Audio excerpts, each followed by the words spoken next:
election day. And by the time many of you see this, we will probably already know if Harris or Trump won the presidential election for 2024. I just want to say this, regardless of what your political beliefs are, speaking directly to black people, regardless of if you like Harris or not, regardless if you believe in voting or not, I want to say this. Regardless of who wins, I would have to think, based on my research, that a Harris win would be more favorable to black people than a Trump win would be. But regardless of who wins the election today, I want to say black people have to get to work. We have to get activated. We have to stop being the type of people that responding all the time to crises or to impending threats. You know, we hear about Project 2025, and now all of a sudden we want to organize. Listen, what I'm saying is this: America was based and rooted in white supremacy, racism. America is rooted in sexism. America is rooted in oppression. America is rooted in being a penal kind of a colony of imprisonment and incarceration of people. Okay, we know that. We know we have enemies historically and contemporarily speaking. We have to get off the sideline. Put the beer and the popcorn down on the sideline. We have to get on this in this field and become uh, um, active participants in our liberation, family. We have to stop being sideline commentators on what other people are doing and being critical of what they're doing. And we have to be asking ourselves, how do we meaningfully intervene in our own affairs? How do we meaningfully intervene on behalf of ourselves? Right? And so I'd like to suggest this very briefly. Number one, we need to create a national black political party. I've said it for years. I'm going to say it again. A national black political party. This party, you say, well, why? You said that the elections is bogus. It's a circus. Well, listen what I'm saying. Unless you make the decision to leave the United States of America and live in another country, then understand that if you stay here, you're going to be engaged in a protracted struggle with white supremacy, family. It's not just getting up and going nowhere because we're upset by it, right? So you're going to be in a protracted struggle with white folks and their minions for God knows how long. That means that you're going to be dealing with party politics. That means you're going to be dealing with capitalism in its most naked and brutal form. It means you're going to be dealing with empire, right? So what this means is that we have to get to a place where we say, all right, if you're going to stay in this country and you're not planning to move nowhere else, that's what it is, right? So it means you use the tools at your disposal. It means that you use the tools at your disposal as you create new tools. This means we need a national black political party. Why?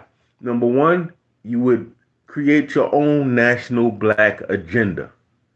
Boom. Number two, you would you would groom and run your own black political candidates. Boom. Number three, you would raise the issues, the narratives, the concerns and interests that pertain to our community, and you would make them central on your ticket. Otherwise, family, what you have is the Democratic and Republican Party and their political apparatus and their system.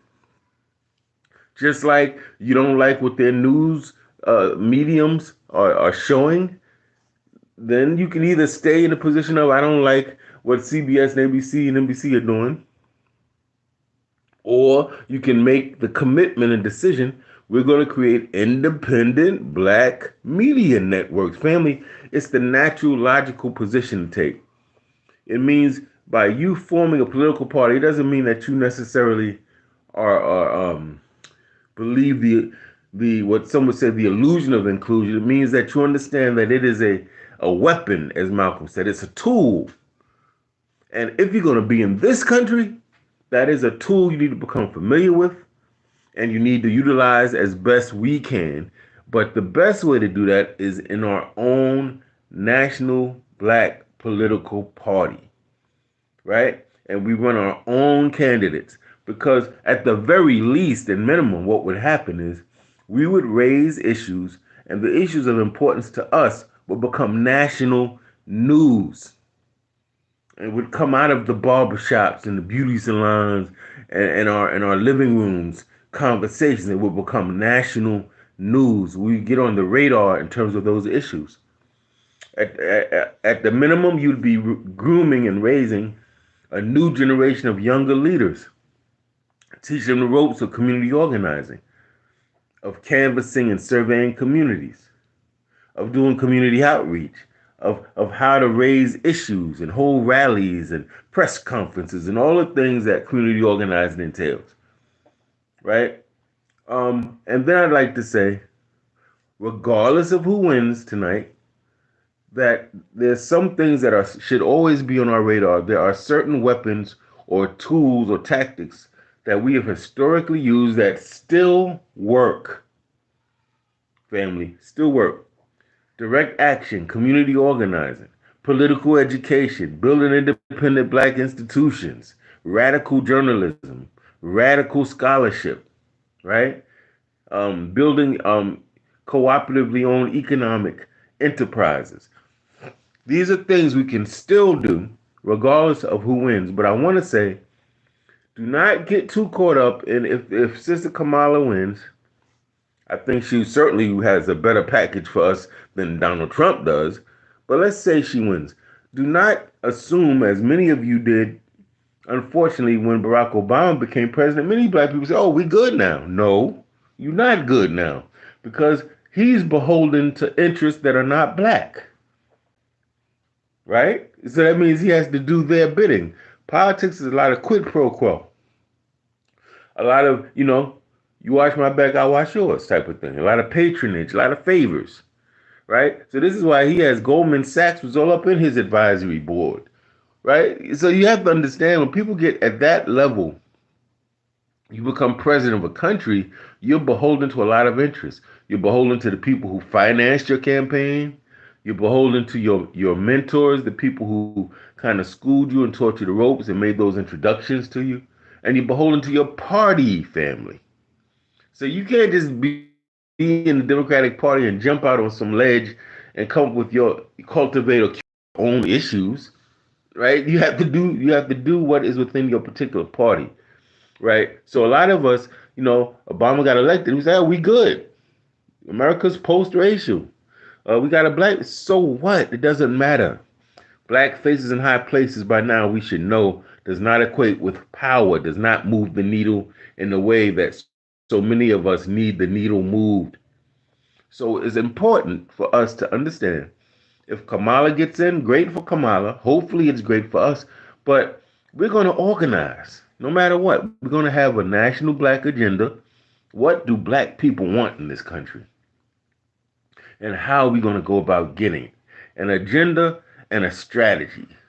And organizations that are meeting regularly with coalitions and alliances to push and achieve that agenda, regardless of who is in power. I don't give a damn who gets in office, right? You still got to put pressure on those people. You have to organize. You have to raise capacity in your community, leadership trainings, political education, fundraising. All that has to go on no matter who's in office.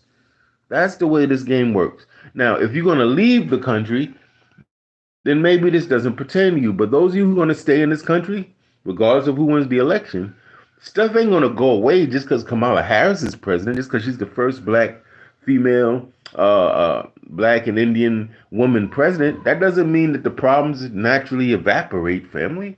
Come on. So we have to be wise enough to know this by now. No matter who wins, we got to activate. We can't wait for this election or that election. We have to get activated. We have to have a proactive agenda and a strategy and a set of tactics that is calculated to give us the most power, the most leverage in this particular context. As some of us, and myself included, work on that dream of building an independent black nation of our own. With that said, family, thank you for listening. Check me out on Facebook. Friend me on Facebook and request to join our Wukusu self-empowerment group. We're going to make ourselves be better and do better by our people through self-development and self-empowerment so we can be better teachers, parents, students, business owners, and fighters for liberation. Thank you for listening, family. Peace.